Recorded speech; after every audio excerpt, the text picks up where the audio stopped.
بسم الله والحمد لله وصلى الله وسلم على سيدنا رسول الله. اللهم إني أعلم أني عصيك ولكني أحب من يطيعك، فاجعل اللهم حبي لمن أطاعك شفاعة تقبل لمن عصاك. وصلى الله وسلم على سيدنا مولانا محمد. ازيكم يا بنات؟ عاملين ايه؟ معاكم هبة من قناة بيتي كل حياتي. النهاردة هعمل معاكم الرز بالكاري، وهعمل معاكم كفتة جميلة وموفرة جدا. تابعوا معايا الفيديو عشان تعرفوا عملتها ازاي.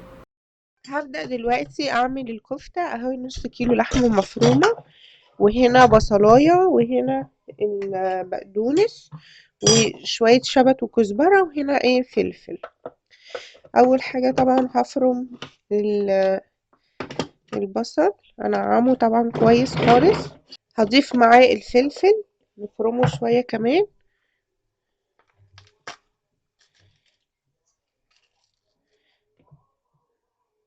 بس.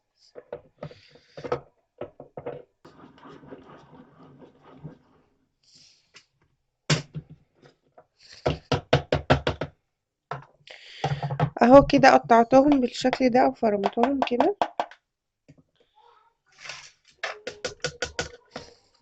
اهو كده. بعدين هجيب الخضرة طبعا دي غسلاها، واحاول بقى ان انا اقطعها كده ايه حتت صغيرة. وبعدين كده بعد ما فرمت الخضرة هحط فلفل اسود كده معلقة كبيرة، لان هو مش بيتحط لها حاجة خالص من البهارات غير الملح والفلفل الاسود. اي بهارات تاني بقى هتحطيها كده هتغيري من طعم الكفتة، لكن الكفتة المعروفة ملح وفلفل اسود بس.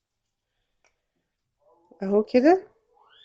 في بقى ناس بتحط خضروات، ممكن تحطي كوساية جزراية، بس برضو بتغيري من طعم الكفتة اللي احنا متعودين عليها. هبدأ بقى ان انا اقلب كل ده مع بعضه كده. اهو بعد ما قلبتهم مع بعض هجيب بقى السيخ اللي عندي، واخد حتة كده من اللحمة المفرومة وادخلها في السيخ. السيخ ده بقى حلو في ايه؟ ان بيخلي الكفتة تستوي لما يكون في فراغ كده جوه الكفتة، فهتستوي ايه معاكي بسرعة. وكمان ايه هتدي حجم كبير للكفتة، اللي هياكلها يجي يمسك الكفتاية كده يقول الله صباع كفتة كبير، ويجي ياكله يلاقيه فاضي من جوه. فخلينا نضحك عليه. تمام. هعمل واحد تاني.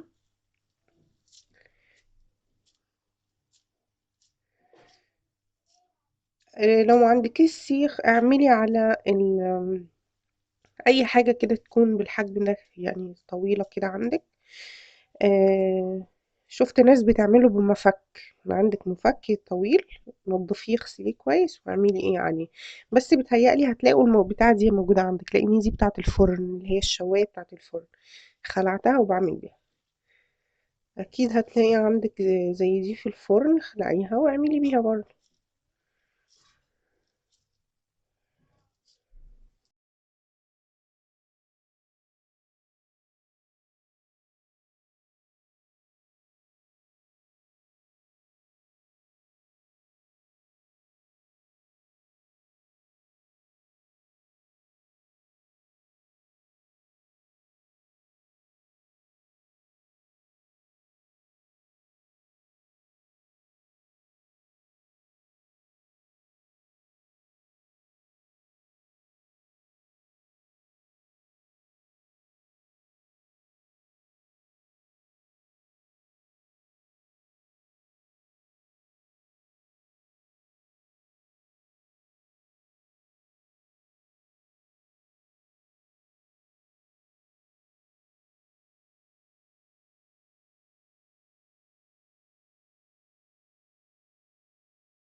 اهو كده عمل معايا الكمية دي كده زي ما انتوا شايفين، عمل معايا كمية كبيرة ما شاء الله. دلوقتي الخطوة اللي بعد كده هجيب كوباية مية. بصوا نص كوباية مية تمام. وهجيب شوية من الزيت كده، حوالي معلقة ولا 2، وهحط شوية من الملح عشان المية طبعا اللي احنا حاطينها دي، لو حطيتي المية كده هتخلي طعمها عادم. يعني حوالي كده ايه معلقة صغيرة ملح. في بنوتات قالوا لي انت بتحطي ملح كتير وهيحدق الاكل وكده.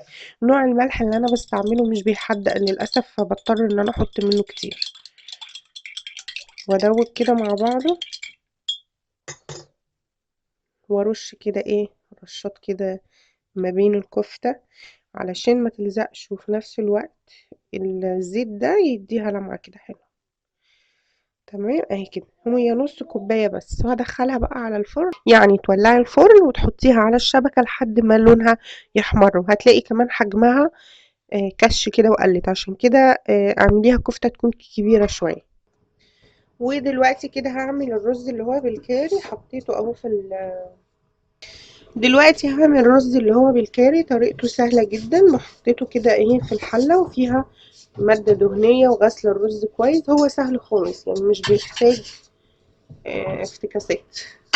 تمام. وهحمره بقى كويس كده اهو. بعد ما حمرت فيه شوية كده حلوين، هحط له بقى الكاري وملح بس. الكاري اصلا بيبقى ريحته كده حلوة وبهاراته كويسة، فمش بيحتاج ان انت تحطي معاه حاجة تاني. وحطي كمان معلقة كبيرة منه اهو كده تقريبا.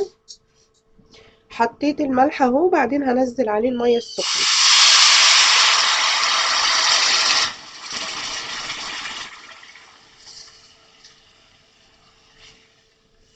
المية السخنة تكون مغطية الرز، ولو عاملة كوبايتين رز يبقى كوبايتين مية.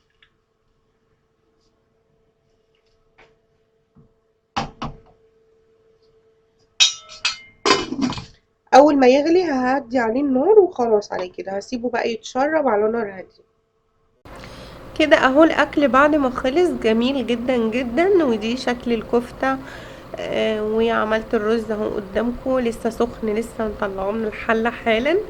بصوا شكل الكفتة جميلة جدا وتفتح النفس ومش مكلفة خالص.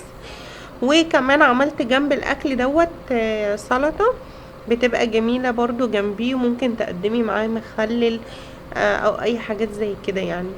انا دلوقتي هغرف السلطة. سلطة يعني خضروات مشكلة، طماطم وبقدونس وخيار وجزر. طعمها برضو حلو قوي. بس كده يا حبايبي، يا رب الفيديو عجبكم، وان شاء الله اشوفكم في فيديو جديد. باي باي. حبايبي لو عجبكم الفيديو ما تنسوش تدعموه باللايك، واشتركوا في القناة، دوسوا على سبسكرايب. الزرار الاحمر ده موجود تحت الفيديو، وفعلي كمان الجرس. ولو عايزة تشتركي في قناة الخياطة هي موجودة قدامك اهي، دوسي عليها واشتركي. ودي قناة جانا ويوسف، ودي الفيديوهات السابقة.